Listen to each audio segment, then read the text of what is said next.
So many 9.1 features just got added. All right, here we go. Ladies and gentlemen, 9.1 has had a massive PTR update. There is so much happening. We're gonna have to split it into 2 videos. So what do you guys think about his hair? I think it's pretty decent. I don't know. Like, I'm curious to see what it's gonna be like in a few months. You know what I mean? But let's get into this. Preach gaming. We can fly! Praise be! Thank Before God. we jump into this, you should be aware Thank that on Tuesday, that is fucking next God. Tuesday, the 27th, I will be sitting down with the man himself, Ian Hazacostas, the lead game director of World of Warcraft, to talk about all the stuff in 9.1 and anything I really want to talk about. I'm excited about that. I announced it today, and I saw a lot of feedback. It's like, is it pre-planned questions, all that? Let me clarify how this works. Blizzard are super good with me. I can't speak for anyone else, but they're super good with me. Yeah. Is that they have a couple of things they really want to touch on. That, you know, can we definitely talk about those things? Absolutely. Other than that, all I do is I put down a list of stuff I'd like to talk about. I do send it over so they can research anything, so it's not like, let me get back to you. But there's no pre-planned questions. None of that. I just put. Yeah, I they provide told a us list the of same topics. stuff. They're very, Basically. very cool with me. So I put out on Twitter that if you have any questions you would like me to slot in that you feel is important, doesn't matter what area of the community this is, please feel free to do that. Put it in there just in case. We always have so much stuff we want to talk about, but I do only have an hour. So if your question doesn't get in, like, don't get upset. I think we've already had like 400 replies. I still think that Blizzard should do the suggestion that I wanted them to do. I think they should just get all of the devs together and just on like a Monday afternoon, it's 2 p.m. and sit them all outside in front of the building or at the back of the building and have them just get drunk and talk about the game for like 2 hours and just answer random questions from Twitch chat. That is what I would love to fucking see. Because that way you get the real answers. Recording this. Yeah, you get the real Tuesday, answers there. 6 p.m. UK time. Just Google whatever time that is around your place, and I will be sitting down with Ian, and hopefully it'll be a good old time. We had a great conversation last time. I remember it was pretty good. What comes of this one? Let's get into 9.1 then. So I need to talk about this again. We're going to do 2 videos because one video will be very heavily focused on the amount of changes Blizzard has put into classes, legendaries, resources, currencies, Torghast. Loads and loads and loads of stuff, okay? They have put a lot of changes into 9.1 that's heavily going to affect you overall, but I want this video to focus on Korthia. We've been following Korthia so closely, and then this is in 2 parts as well, because there are massive spoilers for story stuff that might be super interesting to you. I've seen some people tweeting them out, and people not being particularly mad. I think people enjoy a bit of spice, but I will put at the point where, look, I'm going to talk a little bit about spoilers here. Because I kind of care about spoilers in the game, but like not really. It's like I know what it's gonna be. You know what I mean? Like everybody knows what it's gonna be. I spoke to Blizzard last night. I saw it already. And during that conversation, I was like, "This is really good. I am not a story guy by any means. You guys are well aware of that, but this is really well done. Like, congratulations. So even if you don't stick around for the spoiler part, it's a thumbs up from me on the story elements. Awesome. Coming back That's to Korthia great. then. So Korthia did receive some updates, Okay. but it's always difficult when doing this, especially when testing a new zone, is there is the story path, which is a one-time deal, right? That's a one-time thing, and it can be very involved. And if you're not experienced with testing this stuff, it can feel like the whole zone has opened up in some way, when in fact it hasn't. You're doing what is essentially just this one-time deal. As cool as it might be, it is one time. And then the next day, which is why I've waited till... I like how we faded out the critical error. Now, the server has just reset. Because it's US time. That's good. That I wanted to see what's Korthia the day after that, right? So Yeah. I did play this through the night. I played till about 4 a.m. There was loads of content for me to check out. But I thought, I'm not going to release a video right now until I see what Korthia is tomorrow. So, unfortunately, and this is the sad news as well, I'm kind of on the fence now that there's going to be not much more to Korthia. I'll be happy if there is, but as it stands right now, it's just 4 dailies. And that... I feel like Korthia, what I noticed about it is it reminded me a lot of some of the Argus zones, like Crocun Wastes or, you know, Antoran Wastes and Crocun. Like, each of the individual zones didn't really have a whole lot of content in them, but like collectively they did all together. Korthia is like one of the 7.3 zones. 4 dailies. Wow. That's going to be lit. That's it. It's extremely bare bones. I've come back today just to see what is here. It's just 4 dailies, the same 4 dailies we've had since the start of Korthia. But that doesn't mean there isn't more to come, so don't lose all faith or hope or anything like that. We still haven't seen the more touched armor. We don't know what's going on with that at all yet. I don't know what that's going to be. In terms of the zone opening up, it does in the story element and then closes immediately afterwards, which is a big bummer. This is not going to be your Throne of Thunder. It's not going to be a Timeless Isle. It's going to be nothing like that. I want to say, though, like, Throne of Thunder was 5.2. Timeless Isle was like 5.3 or 5.4. I forgot which one. I think it was 5.3. It was 5.4. Yeah, it was 5.4. Maybe this is just a small addition, and we're going to get a patch later on that's way bigger. That's what I'm semi-expecting out of this, is that we're going to get a much bigger patch in like whatever 9.2 is. And now if 9.2 sucks, there's going to be some molding. But usually the first patch in BFA was trash. The first patch in Legion wasn't really that impressive either. Like, really, I mean, many of the first patches are not really that great. Look at the first patch in WoD. It brought out the selfie camera. I mean, come on, guys. I'm only suspecting they didn't build this into the previous area of the Maw because of the fact that the anima is running free here, and that's integral to where the story goes, is that anima flow is untouched here because the jailer couldn't get here. So that's what Korthia is. It's a place where there is anima and things are happening. So I wish I had better news. I really do. There's still no rares here. There's still no secrets or anything to pick up, which is odd because they just added them to the old Maw. They added in all these hooks and grapple points and secrets to find. The Maw did have all these little extras that pick up. Yeah. But so far, that's not here. After this update, this one feels like the Maw, but it's even less finished. Like, and again, it is like Korthia is literally not finished. So there could be more to it, but right now, like, the Maw had like a lot of little nuances and small things like that involved with it. Like, you had all the rares, you were able to get the different like little mission areas. There's dailies out in the world.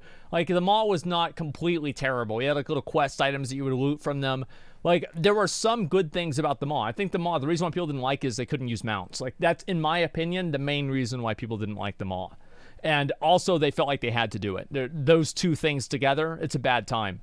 But overall, this seems like it's even worse. If it does change, I will come back to you. But as of right now, if you don't hear from me again on Korthia, Korthia is just a daily quest hub. Wow, and that's super exciting. With a new reputation and probably some sort of casual upgrade gear. Big fun. Right now, it drops 203 gear. You get one weekly quest. That's it. One weekly quest that takes like 3 days of daily quests to complete. Each daily quest gives you a 5-ish%. But sometimes there's more, sometimes there's less. So it takes 3 to 4 days to get that weekly done. And as of right now, that rewards 203 gear. Okay. So not the best. We do know these upgrade items do exist, but the items that are coming from the weekly are not called more touched, which is what the items refer to that upgrade them. So that's how... Yeah, I don't know, guys. Like, it does seem like it's undercooked. It seems a little bit undercooked. It's not really as impressive or exciting or... you know, different or innovative than anything else, really. I don't know. That's the way I feel about it. It's literally unfinished. Okay. Let me ask you something. Do you think that it's going to be that much different than what we're seeing now whenever it comes out? Very simple question. Do you think it's going to be that much different?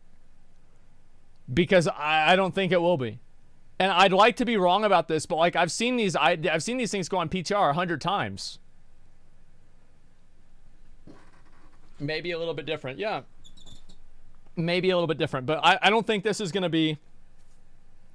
This is not going to be in the top 5 best outdoor, patch zones. Okay, like that's the point that I'm trying to get at. That's I think it's the same thing Preach is saying too. Sorry to be a pain in the ass on that one, but yeah, I wish I had more news to tell you. I really do. Sucks. Let's go over to the spoiler stuff now. Spoiler alert. Spoiler alert. Here we go. You should be super hyped though, because the tag teams of the century are forming here. One great thing we looked forward to with the announcement of the Shadowlands was in fact that they were able to bring back the dead, and they were going to be able to have them merge with the living, and some people were very excited about that. So when I don't like see the ultimate tag team of Thrall and Draka coming together to fight alongside you, it's pretty good. Oh, that's again, fucking I'm badass. not a story guy. I don't really care about Green Jesus that much. Damn. And Draka, I know more from the films than anything else in game. Yeah, I will not deny when they were fighting alongside each other and having this conversation and discussing their past and their history and which clan did you come from? How did you get that armor? Draka's like, I know that armor. See, that's the thing is, like, I remember whenever they added Draka into the game, we found out about that. Everybody was like, well, why doesn't somebody tell her about Thrall? You know? And so I'm really glad this is happening. Did you get that? And they're having this back and forth and fighting next to each other. It is seriously cool. And I very much enjoyed exactly what they did with that, especially when you got to go to a brand new area of the mall, which is so much more interesting than Korthia. God damn it, man. I was taking in the scenery. I like this place a lot better, too. The thumbnail it's really screenshot cool. is from a zone that so far you only use during the campaign. And then you kind of get kicked out again. Yeah. I will point out here as well, mechanically, they threw in some much more interesting enemies. Not only do we have the coming together of the Covenants, which is that's the guy that we that was in Maldraxxus. The Covenants working together. We do get to travel finally. This is badass. Although it's only within the realms of the campaign, into the other sanctums again. So if you were a Necrolord, you're going to go into Sinfall. Yes, you're going to be doing these things because the Covenants are once again working together. Again, we have that sort of dissonance. That's only one step more to the Covenant abilities working together. That's one step closer, boys. One step closer. And the funny thing about this is that everybody, I think, expected this to happen. Is that they thought that they were going to open it up throughout the expansion, and it seems like that's exactly what's happening. The 9.3 meme that in 9.3 they're going to make Shadowlands good and make the Covenants where you can just pick the abilities whenever you want to use them. Yeah, I think that we're going in that direction. Won't let us in on a day-to-day basis, but if they need us, yeah, sure, you can come in, but I opened this place and set it up for you, and all that nonsense that we discussed during the alpha. It does appear to be somewhat closing around it. They're just still maintaining this, you've got to stay in your own Covenant for abilities reasons. It clearly does not work with the story. That's all I'm pointing out is, once again, as we suspected in the alpha, this absolutely does not work. Mechanically, there's a very big separation between how the game mechanically works and how the story wants it to work. I think they've tried so hard. I feel like they spent so much time in Shadowlands and they had like so much animosity towards doing this as well with people who they wanted to be able to pick and use what talents they wanted, right? At the end of the day, people just wanted to be able to pick and choose whether shit they wanted. And Blizzard was absolutely, completely certain. They were like, if we can't do this, we can't make an MMO. What's an MMO anymore if we can't make exclusive abilities? Like, what the fuck? It doesn't even matter. Yeah, I know. Like, that's effectively what happened is like people don't even give a shit anymore. People don't care. And I don't think that's really a positive thing. People just pick whichever Covenant's best for them, and then that's about it. Really do want their cake and eat it with this, but Thrall and Draka together is really cool, and everything you do there, and dealing with the big mobs, having the like Maldraxxus necropolis come flying in and bombarding the area as the Kyrians are swooping in, and Revendreth is trying to represent itself, but not doing particularly well. It's kind of funny how they like, yeah, and Revendreth's here too, and the other dudes are like, oh, okay, sure, I guess what you're gonna do, throw a tea party theater, well played, but it is fun. Alongside that tag team theme, then. One thing I was really excited by once we saw the Revendreth campaign and the release of Kael'thas and the wonderful campaign that happens with Kael'thas is when is he going to bump into Baroness Lady Vash? Yeah. And that happens in 9.1, and it's so cool. They're like, we can help. I've always felt, this is my opinion, I've always felt that I don't like it whenever characters that die get added back into the story as a regular thing.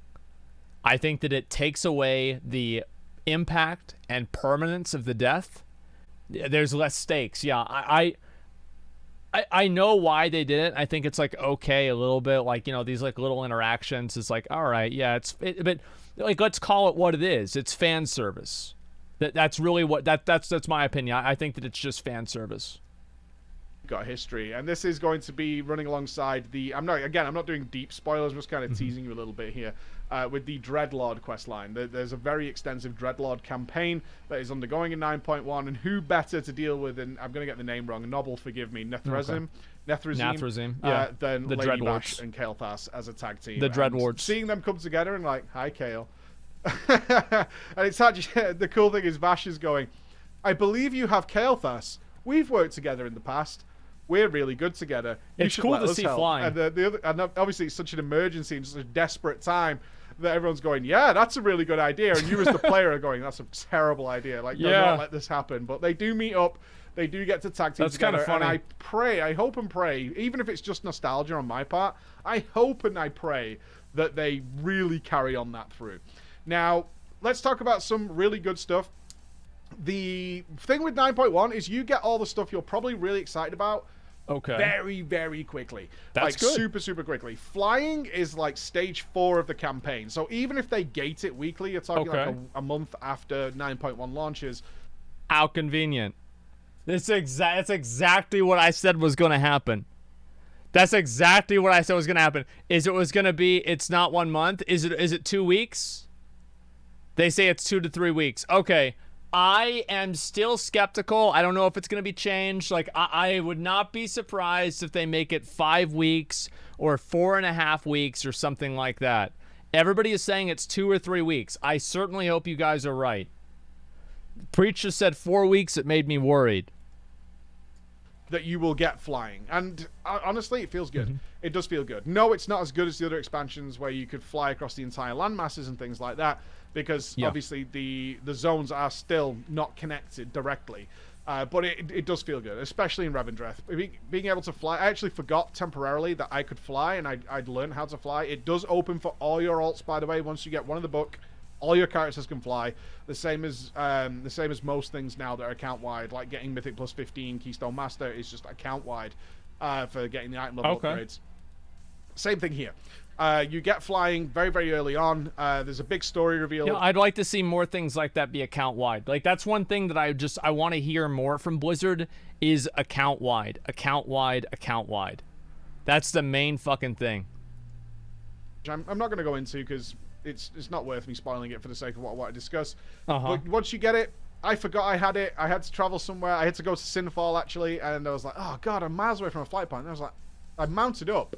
And I used the favorites thing, so it got me on a flying mount. I was like, oh yeah, and I just flew over the top, and I was like, oh, this does feel so much better. Yeah, I cannot wait until we get flying. It's not going to change the world. Like, flying is going to be so fucking nice. Zones, but it is absolutely it's going to be amazing. Which then leads to the other question that I have probably to put out to you, but also one of my questions to Blizzard is, we get a lot of the important stuff like so quickly in 9.1. Yeah. That would be no more Eye of the Jailer, being able to mount anything in the mall. Wait, we don't have Eye of the Jailer anymore in 9.1?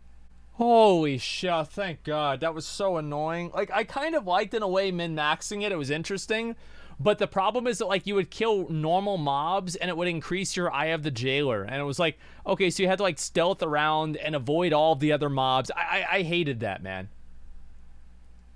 It's great for anybody who did not do the twisting corridors. And we get flying, and yeah, like, you kill it in a raid, of course. And then that's the big stuff. Yeah. Where are we in that's 6 cool. weeks? Where that's are a good we in 8 idea. weeks? I would really like to know, and perhaps there's much more to come with that. As of right now, they literally have an ending screen, which is rare to see in World of Warcraft. They usually do this during test phases, is they have an ending screen where they kind of let you know what the next part of the story is going to be. Thank you for testing, etc., etc. So for now, it looks like we have reached the end of the campaigns. They are very, very cool. They are really cool. They are very interesting. They're not long. Same as the actual initial campaign. If any of you have rolled an alt, you'll realize that the actual main story campaign is not particularly long. You can smash it out in a few hours. Which is fine. I think the main story campaigns don't really have to be that long. The main thing that, like, obviously, like, you know, solo story content here is important. But, I mean, you've got to focus on, like, the main fucking things. Like, you know, the raids, the dungeons, the fucking PvP. Like, that's what really matters the most. Same here.